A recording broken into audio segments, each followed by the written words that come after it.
Office of the Medical Examiner, Beatsville. Dr. Jack Handman is speaking. How can I help you? Good evening, this is Kate Brooks. I'm not sure if you remember me. A few weeks ago, we talked about an article I'm working on. It's about your wife. I dropped by last Friday to speak to you, but you weren't working at the time.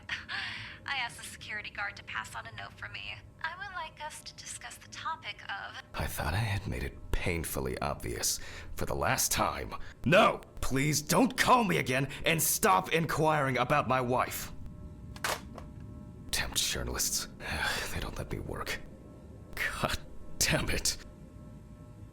I'm not in the best frame of mind to record a lecture for my students now. I'm feeling completely broken. Where did I leave my meds this time?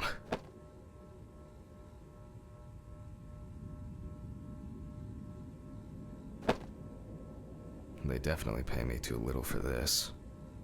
Stephen didn't clean up after himself again. Wednesday. It's not my favorite day, although it's certainly better than Monday. I guess it was in another life. Awful. It would be good to finally repair the coffee machine.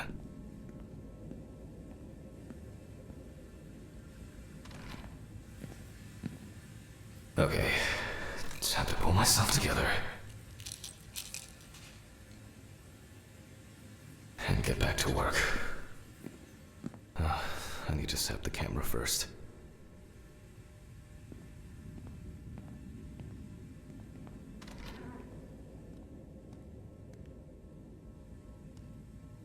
I don't see any need to mess with the electrics. They are flaky enough as it is.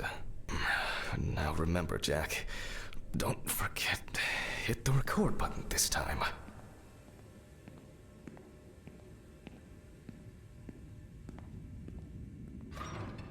Hopefully the new tripod is going to hold up.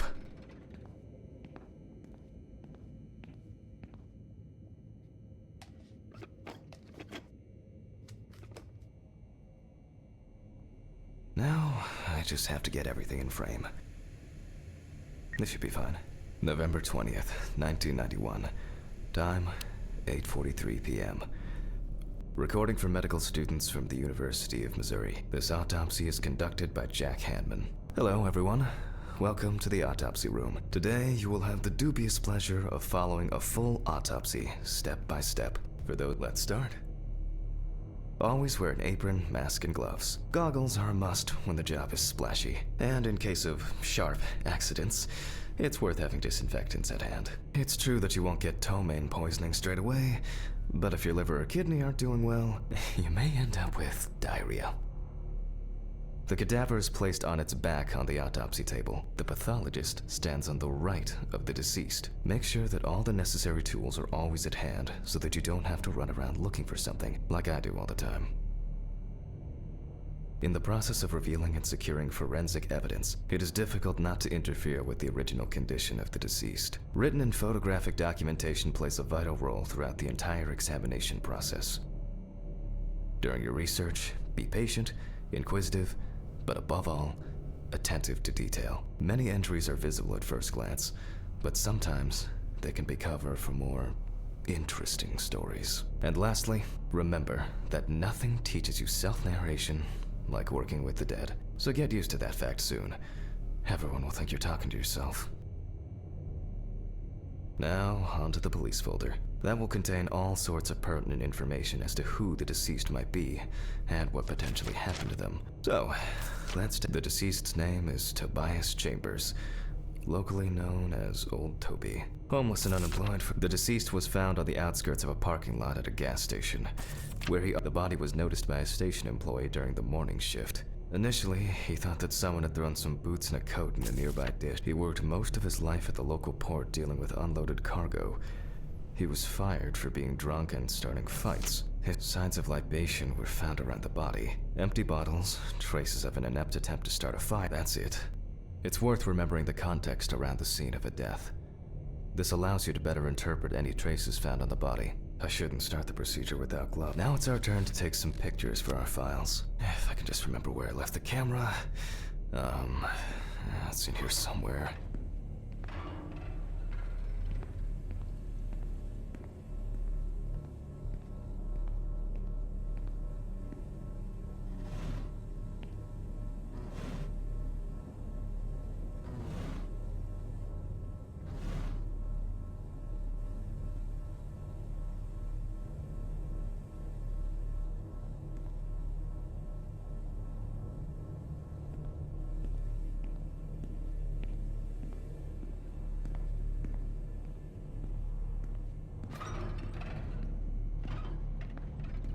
Ha!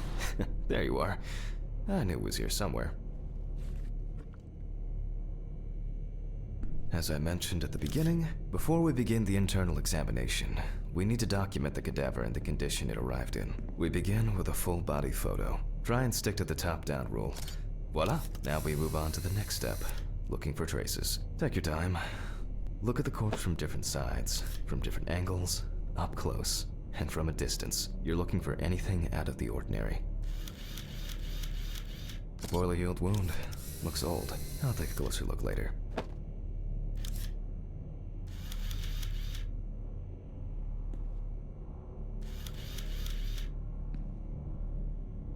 Some wounds in the feet and signs of frostbite, probably because the subject's shoes were too small.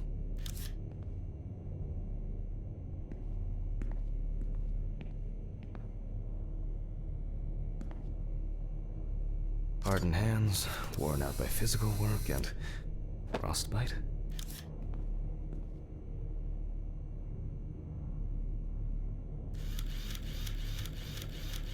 That's something interesting. It will be necessary to check whether this injury was severe. In a moment, we will check which of our initial observations will be worthy of further consideration. But before we get to that, I need to write down some basic data.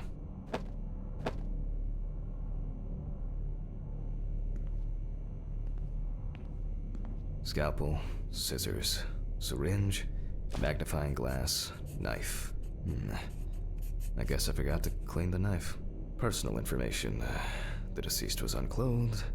Date.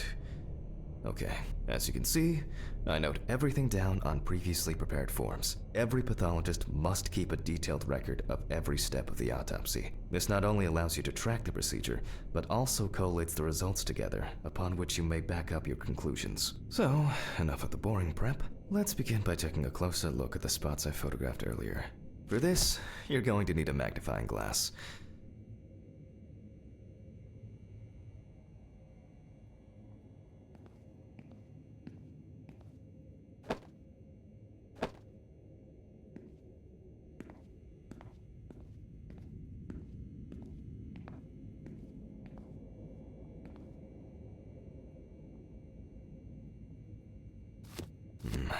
Which spot first? Here we can see frostbite on the fingertips. We can tell by the characteristic skin color.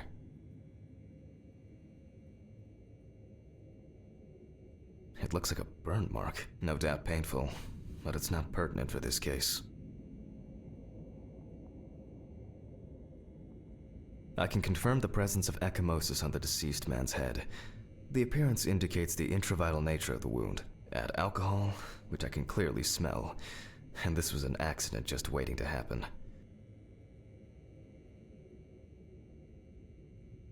Definitely a painful mix of frostbite, abrasions, and blisters. Old Toby had been wearing shoes too small for him for a very long time. That's if he wore any at all. So far, there are a lot of superficial wounds, but only one serious injury to the head. Let's go back to our notes.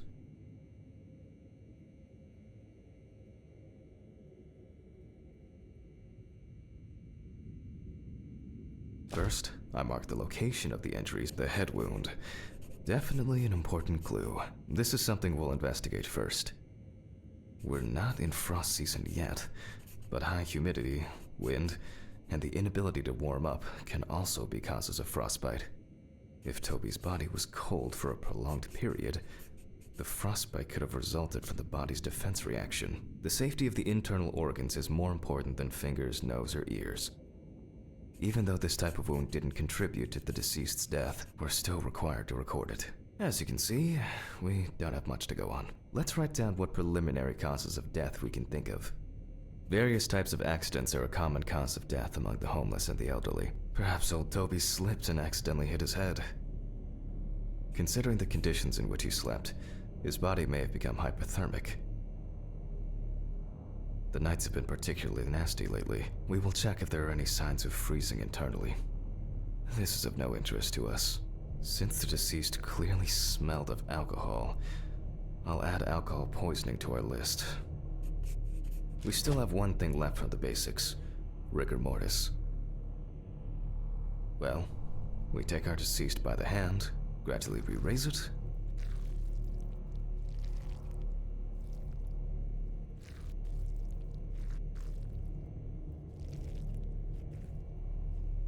Now let it go. As you can see, the hand falls loose. What's the conclusion? Death must have occurred more than 72 hours ago. The police information appears correct. Head trauma seems the most promising, so we'll start there. For this, I need an oscillating saw. The cut is made from ear to ear.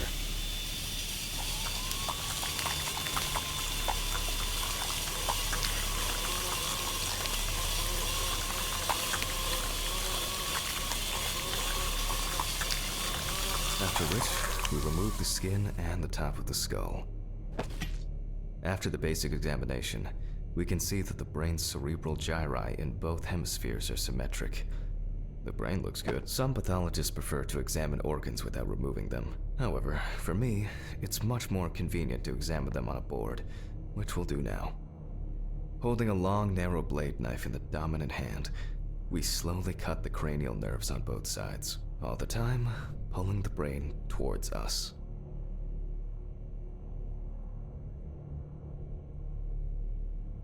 So far, so good. The hematoma seems to have had no effect on the brain.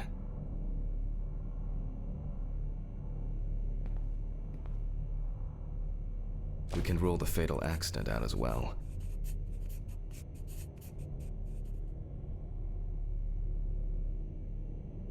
Brain is in good condition, so we have no choice but to proceed to the internal examination of the other organs.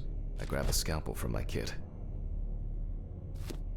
The incision should be in the shape of a letter Y. We use a deep cut to reach all the way to the ribs and to penetrate the abdominal wall.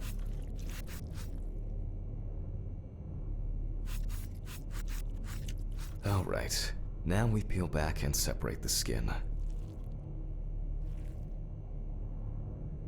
Now, we need to remove the ribs. We'll need the loppers for this.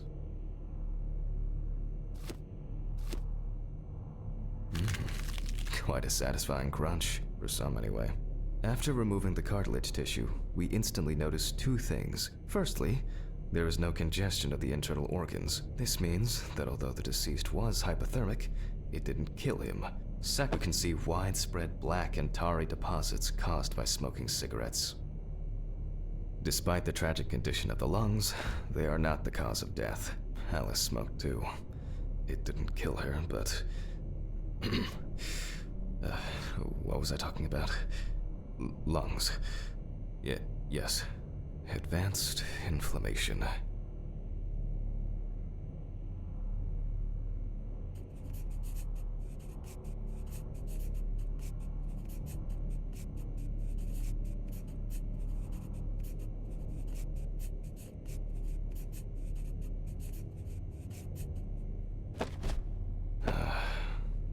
What now? The syringe. Now's a good time to collect some samples. Specifically 3. From the eye, the 5 milliliters from the left ventricle should do it. But from the bladder, we draw about 10 milliliters of fluid.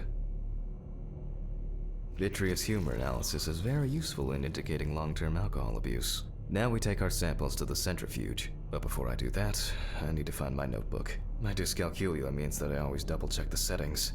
Please excuse me while I run and fetch it.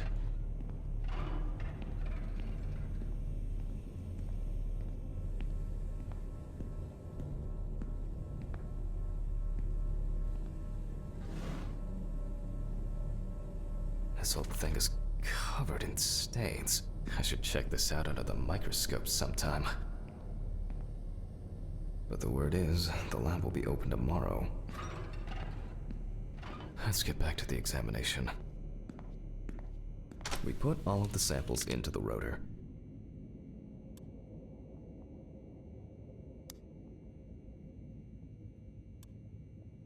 Now, we set the appropriate time and speed.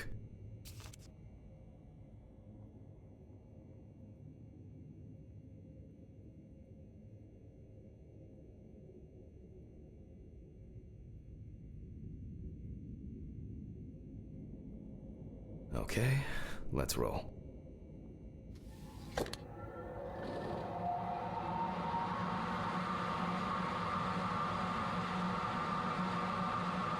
Oh shit, the fuses again. Where were we? Oh yes, the blood alcohol concentration. Let's see what we've got here. Everything's separated as it should.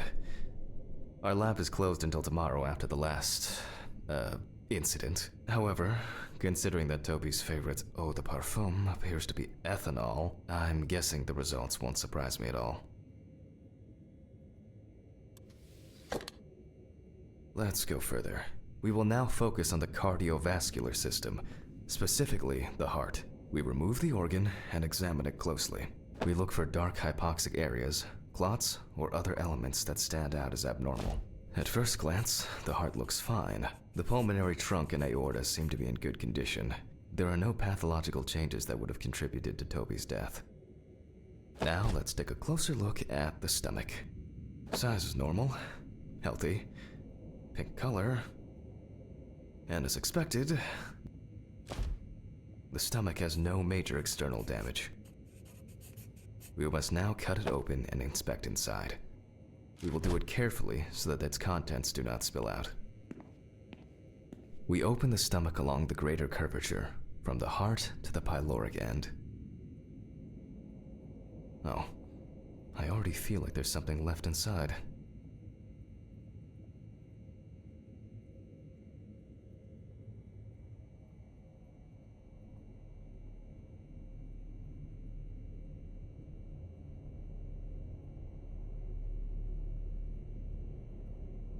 Okay, large amount of gas, small amounts of yellow, grayish food content, resembling some kind of meat. Either our deceased hadn't eaten in days, or the bulk of his stomach had already found a way out. Looks like I'll have to find the missing contents. There are two ways here. One is obvious, and the other is... It couldn't have been suffocation, could it? I'll add this to the list and move on to the deceased's neck. At first glance, the trachea looks normal. Same result as with the stomach. The external inspection doesn't tell us anything. This time we'll cut on a tray. While cutting such a small organ as the trachea, we must make a precise incision. To be able to cut with the very tip of the blade, we must hold the scalpel as we would a pen. And after careful examination and deduction, we've got it, a clogged trachea. It's time to summarize the whole thing.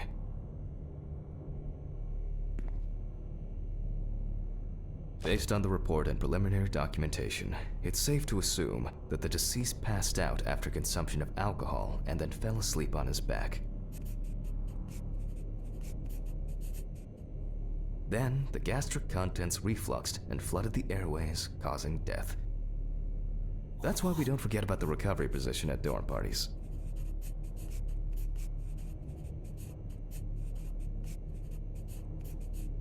And now it's all clear. The death was suffocation. Now, signature. The mystery is solved. But for us, this is not the end. First, the dead body needs to be cleaned up.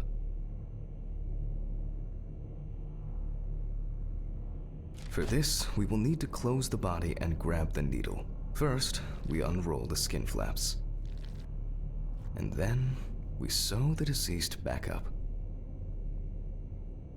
I'm using the baseball stitch technique. This stitching method is very strong and quick to do. Beautiful.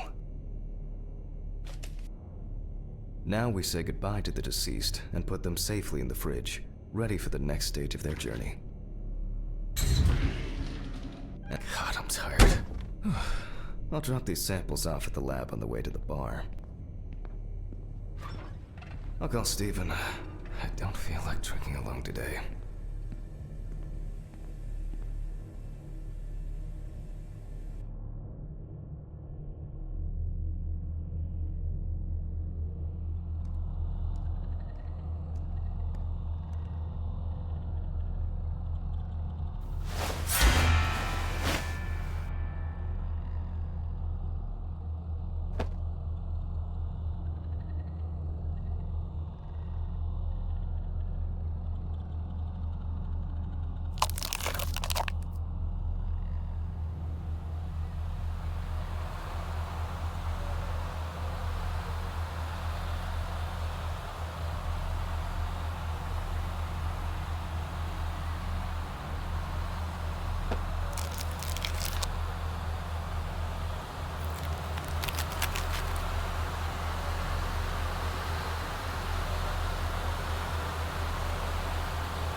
Forgive me.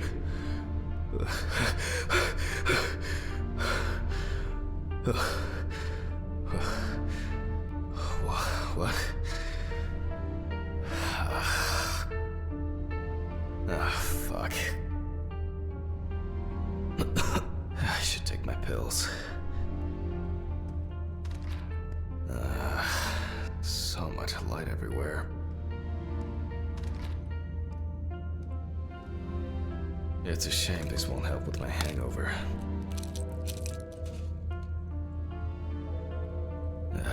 The fucking phone.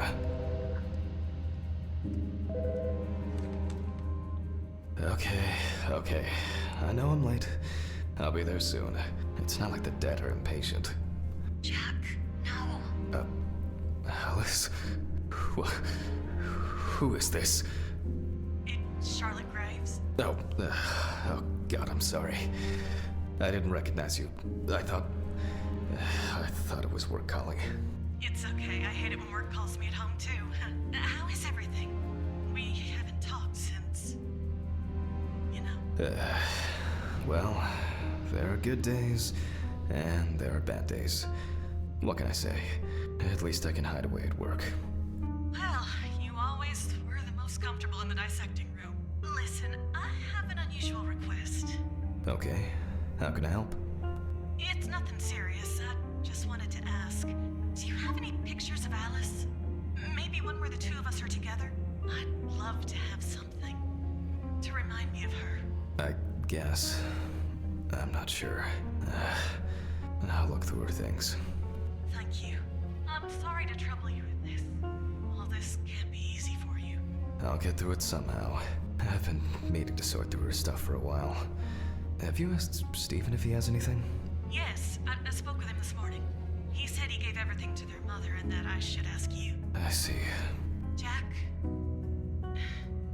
I know you're trying. That you cope somehow. Stephen's there for you. Although, well, we all know how he can be. But, I mean, if you want him to reminisce about Alice, talk. I really should go now. I overslept, I'm late for work, and I still have some errands to run on the way. Oh. Okay, sure. Sorry to keep you. I'll look for something and send it over. Thanks for the call, and bye. Oh, do you have my address? Not on hand. You'd best remind me again. 292 Browning Lane, apartment 432, Johnson City, New York, 13790. Got it. Thanks. Thank you. It would mean a lot to me. Just miss her so much. Yeah, me too. And that's okay.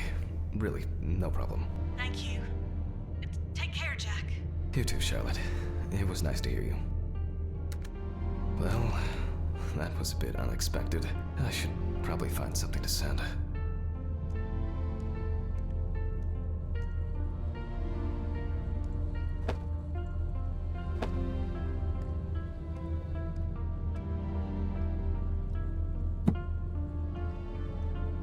I wasn't able to support her through this. It's always good to have something for a rainy day. She always believed she could change people for the better, even me. She got it for her first day of work, and she broke it the same day. She said it was for luck. It was a miracle that the coffee didn't wash off the writing. And that she said yes. These were from Thanksgiving. Stephen invited me. I was going to give them to his mother, but then I met Alice. Alice and Charlotte in Amsterdam. It would be better if Charlotte had this. It deserves to be on display, and not hidden in a drawer.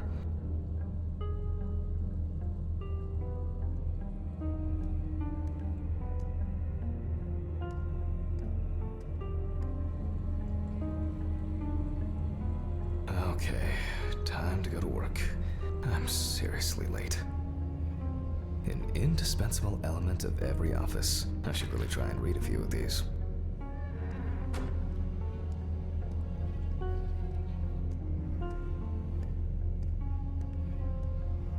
I should grab some coffee and aspirin on the way.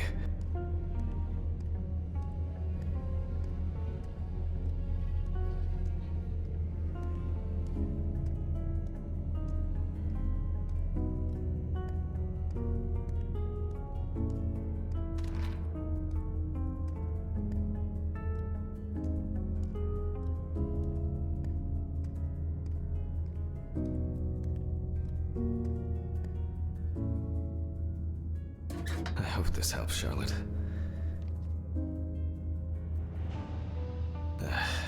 Okay. All done here. Time to go.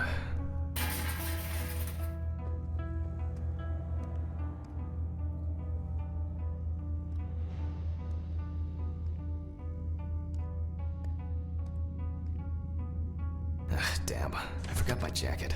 Well, I'll brave it for tonight. Too bad.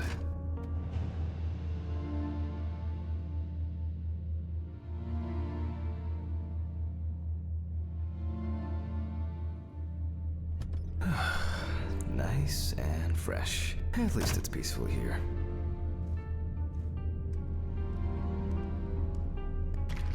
Good evening, Mr. Ridley.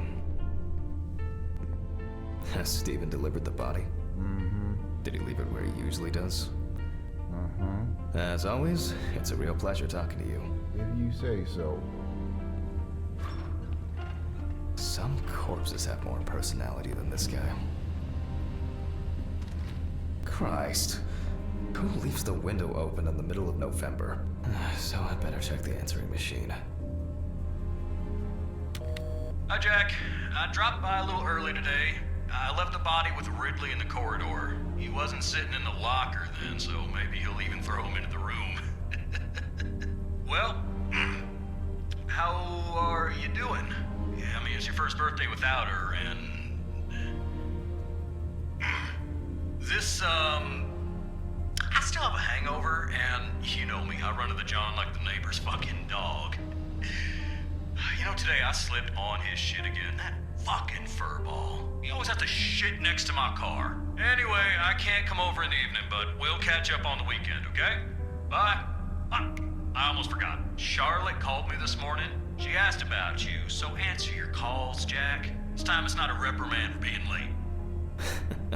That's par for the course. I wonder when this clown will learn to birthday. I actually forgot it was today. Alice baked me muffins like these every birthday.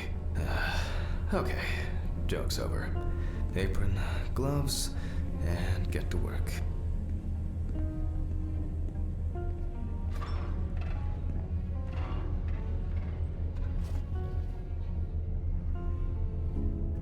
I need to order another batch of these. I've got to remember to do that later.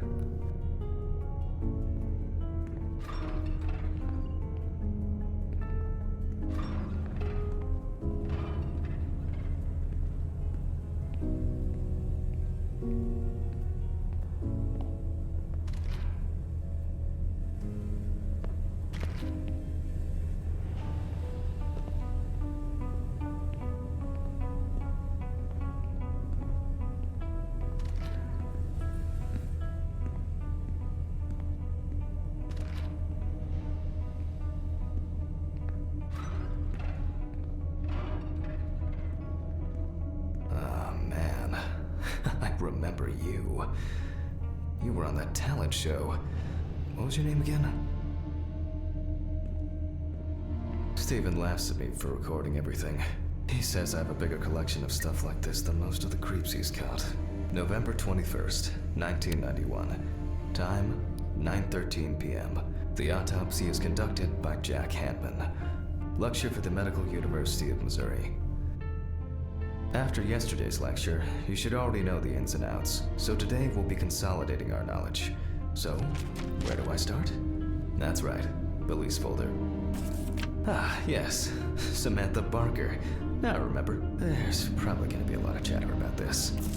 Found in her own apartment by police patrol. Officers were called by a concerned friend of the deceased, who had been unable to contact Barker for several days. During the interrogation, a friend of the deceased admitted that Samantha never got to grips with the sudden fame that came after winning such a high-profile talent show. The deceased was found in her own apartment, in a semi-recumbent position on an armchair. Large quantities of alcohol and empty packets of sleeping pills were also found in the apartment. After her first album became a commercial success, she was hit with a creative drought. She suffered panic attacks and severe sleep problems. Drugs and medication came into play. When questioned, Friends admitted that Samantha's last days before losing contact seemed extremely happy and relaxed. She also, as you can see, the body is fully clothed. Therefore, before we move on to photographic documentation, we must remove the clothes. This time, we don't have to focus on the clothes. Okay, now we can continue with the examination. Again, begin by taking photographs of the cadaver. I guarantee that over time, it will cease being embarrassing for you. First, we photograph the whole body. And now, any suspicious-looking marks or wounds.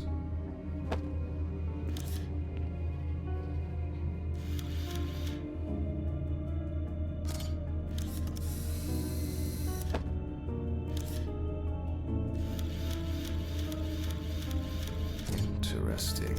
Very uneven. We need to investigate this. Well, there's even more here.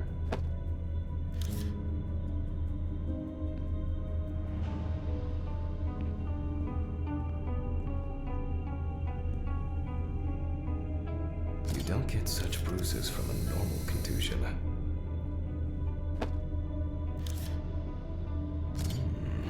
Yes, I've seen this many times. A few we will need to look into here.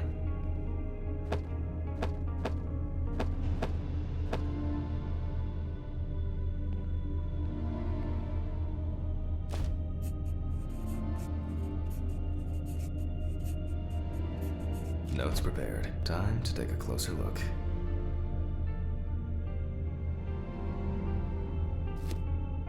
Some furrows have imprinted more strongly, others less, as if someone was undecided. Such bruises are caused by either a very heavy blow or by some internal issues. The number of bruises suggests that there may have been some kind of tussle. And here's something interesting. The skin of the deceased is covered with numerous blisters. Some of them are ruptured. Others still contain fluid residue. More numerous blisters. We have some leads to investigate here. Let's write this down.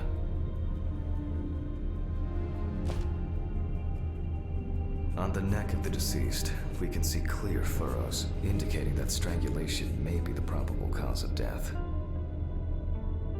In general, such blisters usually appear in the case of mechanical abrasions, but due to the place of occurrence, this should be excluded. The most likely cause of such skin changes is the high concentration of barbiturates in the body. Given the condition of the deceased, it's difficult to tell immediately whether the bruises were the result of a struggle or perhaps the result of iron deficiency. Currently, it's difficult to say whether the bruises were the result of a beating or whether it could be some kind of internal bleeding. Although it's easier to have abrasions on your feet, but the number and size of the blisters suggests that it's probably a matter of barbiturate poisoning. A severed spinal cord, trauma to the larynx, or trachea will verify whether the hanging was the final nail in Miss Barker's coffin. I'll add barbiturates to the list of necessary tests. The examination with a UV lamp will dispel some doubts. Potential attackers could have left traces. After examining the organs, we can easily verify whether there was internal bleeding or whether the deceased was suffering from something. To be checked in the lab later, given the testimony of the victim's friend. But first I'll check for external traces. For this we use the good old UV lamp. I look carefully torso, and the area around the head is empty. The left hand seems to be right hand clean. Legs, there's nothing here. Well, nothing to surprise us here. Now gently, we take the deceased by the hand. And we check for rigor mortis.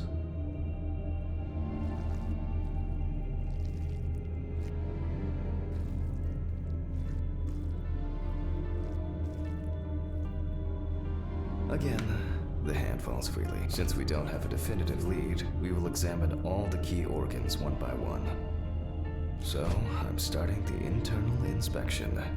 I dissect the skin of the deceased.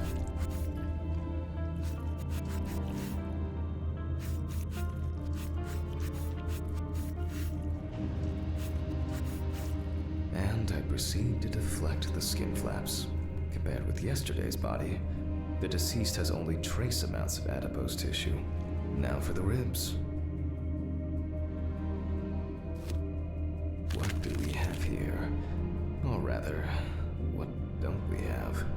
There is certainly no sign of internal bleeding. Before I disembowel the deceased, I will take samples for toxicological tests to determine the alcohol content in the body. I just need my syringe. Just to be sure, I'm taking samples from 3 organs: the eyeball, the heart, and the bladder. Analysis will rule out, or confirm, alcohol poisoning as the cause of death. I'll transfer these to the centrifuge. My old but trusted centrifuge. Ideal for all the fluid tests I need to perform during an autopsy. What was it? 15, 70, 10, 75? Numbers have never been my strong point. It's probably why I regularly forgot birthdays and anniversaries. I'm lucky Alice always forgave me.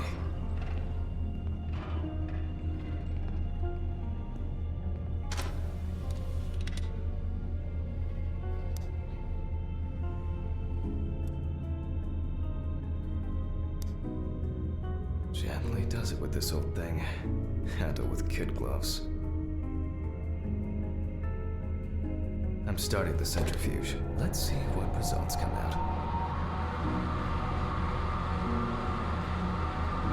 The laboratory is already open, so... Fucking hell! Ridley! Mr. Ridley! The fuses need resetting. Where is he? Fuck it. I'll do it myself.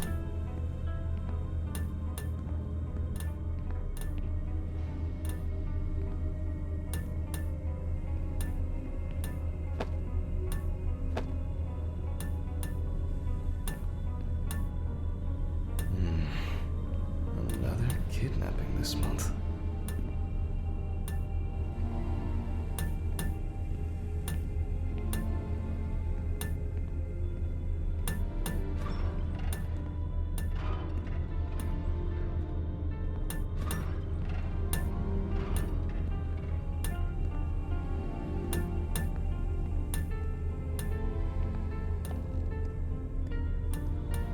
First the right, and then the left. And voila. Oh, for fuck's sake. Can't I work in peace?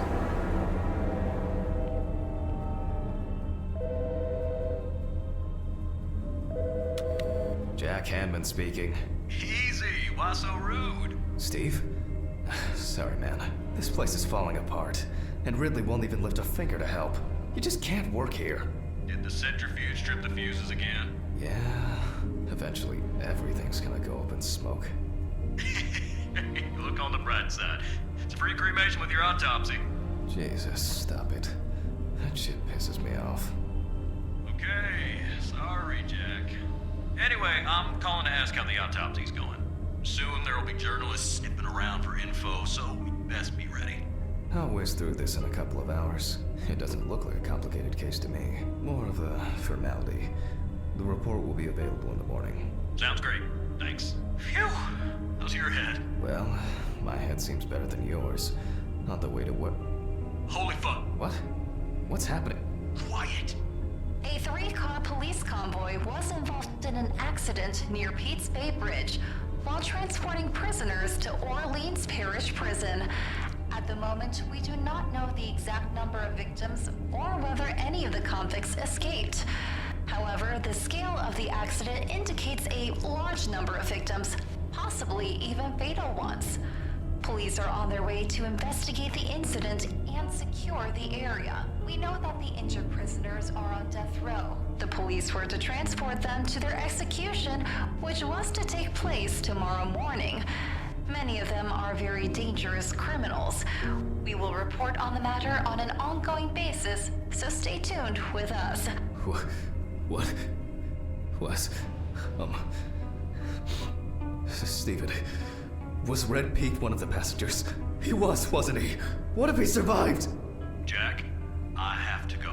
They want me on site. What if he survived? I gotta go. Talk to you later, okay? Fuck. Calm down, Jack. Pills. I mean, yes. Nothing's going to happen.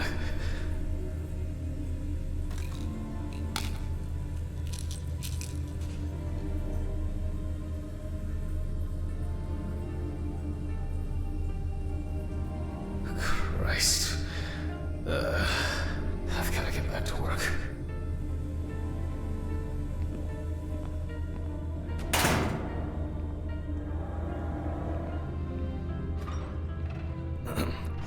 Technical break. At least I know I can pursue a career as a janitor if I need to.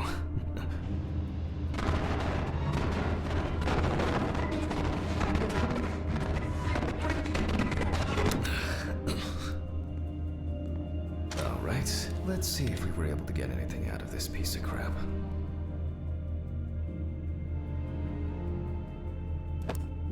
And miraculously, yes, the samples did spin. I'll transfer them to the chromograph in the lab.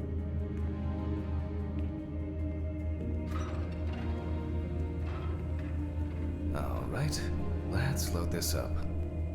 I placed the test tubes in the rack.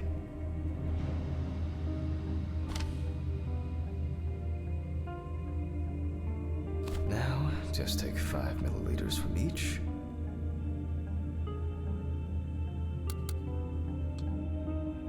Precisely.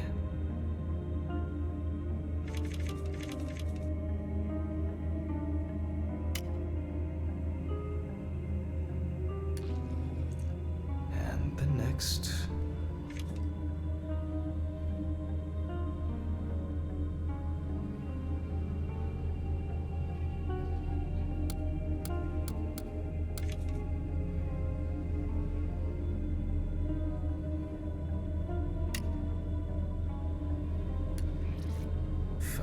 More.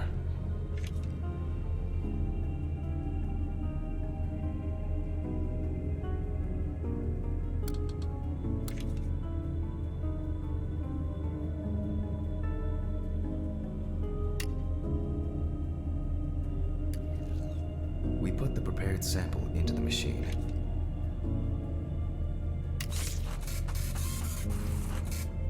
The results indicate that the deceased did consume alcohol shortly before her death. However, this is not an amount that could cause poisoning leading to death. Just slight inebriation. I can return to the body and continue. The chromatograph results show that we can eliminate alcohol poisoning from our list of potential causes of death. However, remember that alcohol can affect the functioning of the entire body.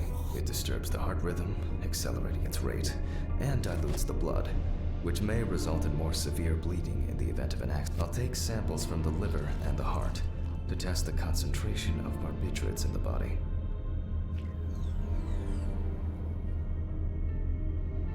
That's enough.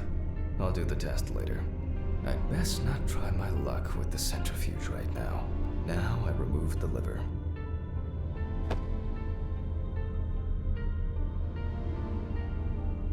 No lesions.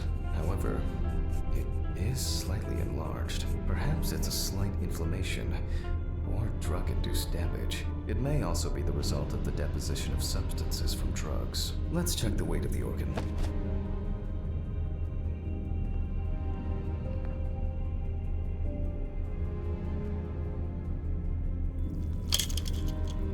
The weight is 1,300 grams. The liver is enlarged.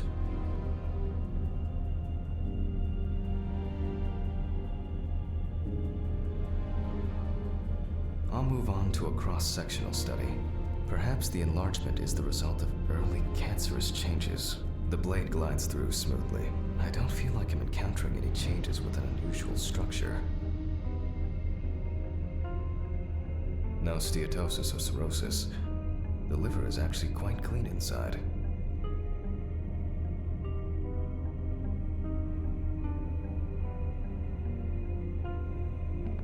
The liver is basically healthy. We already know that the deceased didn't abuse alcohol. The question is, what about drugs or other stuff? I move on to the heart.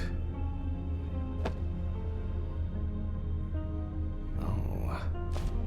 At a glance, we can see signs of a heart attack. The deceased is definitely too young to have a heart attack due to natural causes.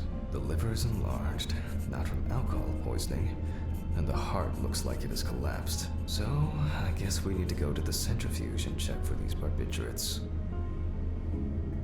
I wonder how she was able to get a hold of these drugs. The last time I saw this kind of poisoning was a few years ago. He was a middle-aged guy. He took his medication and forgot about it. So, he took another pill. He forgot again and took another one. And another one. Until he took the last one. That's why it's better to have amnesic drugs in boxes labeled with the days of the week. This sort of thing rarely happens anymore. Doctors tend to prescribe benzodiazepine. We close the centrifuge and pray that it doesn't trip anything again.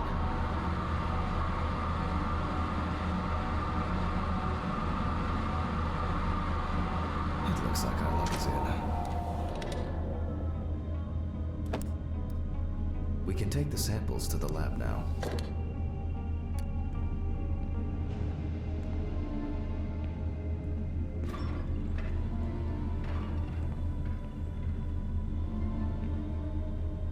Okay, 2 samples this time. 6 milliliters each.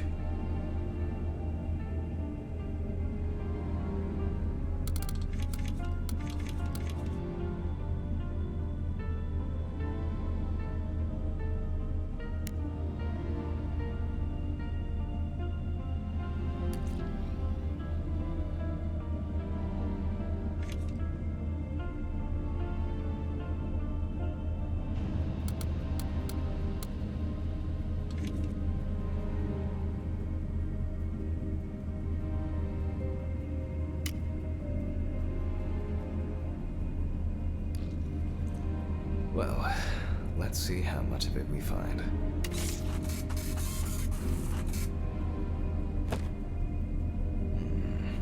Nothing surprising.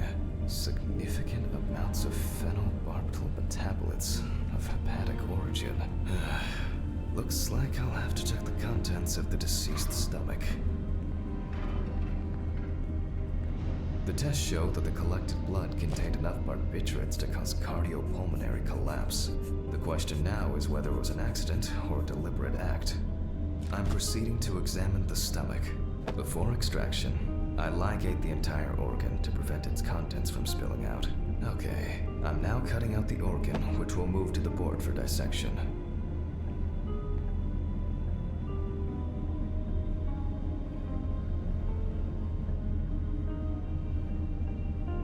Normally, the stomach and intestines are full of surprises.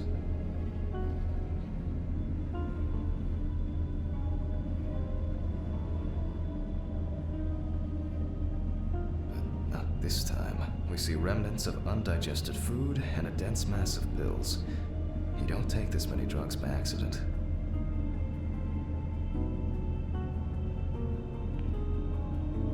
Length and width normal. No obvious pathological changes. Undigested drugs found in the stomach of the deceased. The direct cause of death was probably an overdose. I'll check the rest of the organs, and then the nervous system. We'll see how significant the marks on the neck are for the whole. The deceased's trachea is normal. Complete patency. No food or fluid. Lungs are normal. No lesions. The victim was probably a smoker, but was unlikely to be in any serious danger. The deceased's intestine is normal. No clear pathological changes. Abdominal cavity checked off. We can check the brain. I make a cut to open the lid of the victim's skull and remove the brain.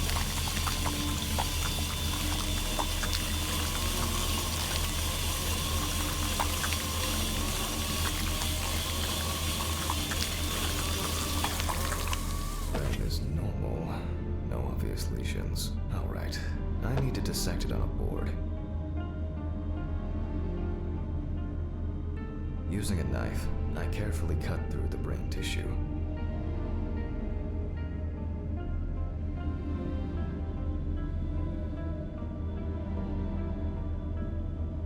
As expected, the deceased's brain is in excellent condition. No discoloration or changes due to hypoxia. There is still the matter of the marks on the neck. They look superficial, but who knows?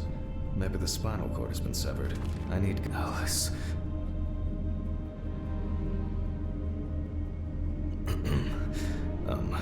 Saw. Oh, I know. I probably left it in the basement after its last cleaning.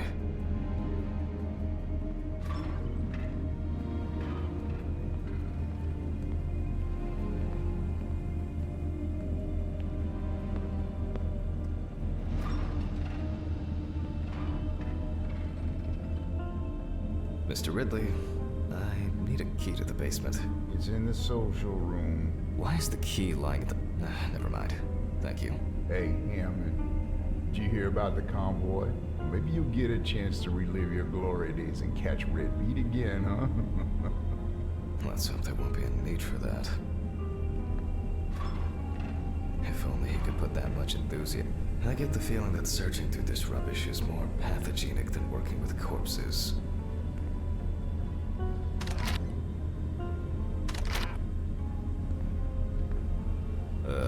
Please, may this be the last trip.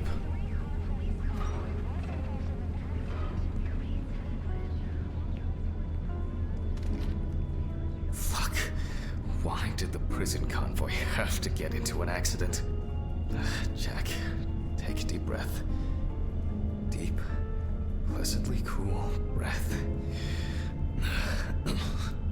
You're nearly finished with the autopsy. Then you can go home and rest. I'll take the saw. I'll check. Fuck! It's jammed! Doesn't anyone do maintenance around here? Damn hatch. Damn Red Pete. Will I ever again? Will I ever be free of that fucker? If only. Forgot this thing was standing here. It would be easier if I put things away properly. Damn student lectures and their fucking props.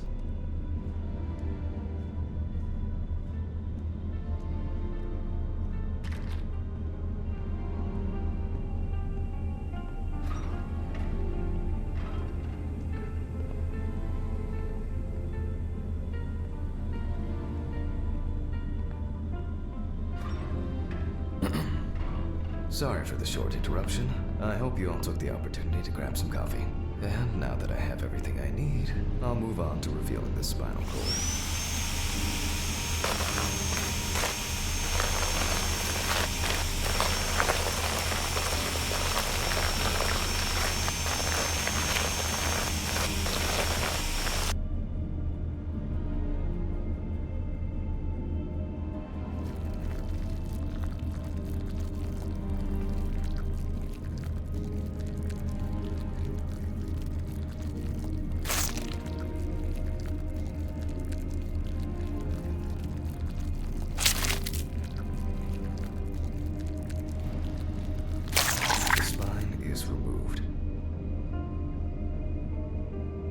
If I don't take my pills, then I won't finish this work.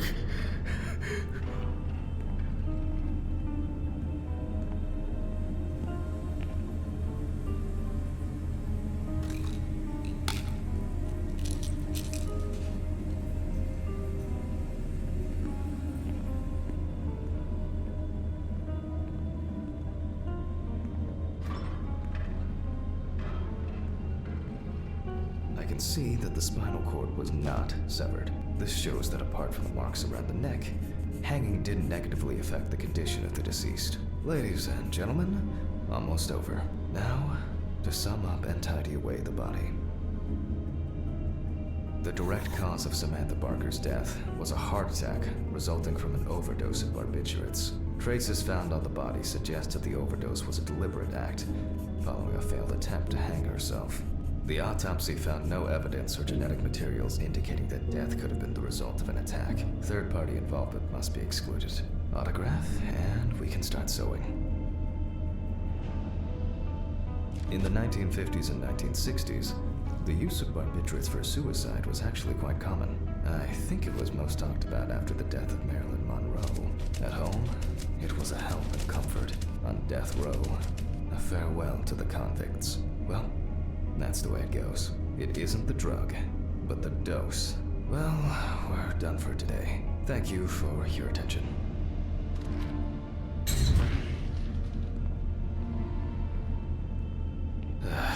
Tiring day. I can feel those hunger pains coming on. I guess I'll have to pick something up along the way.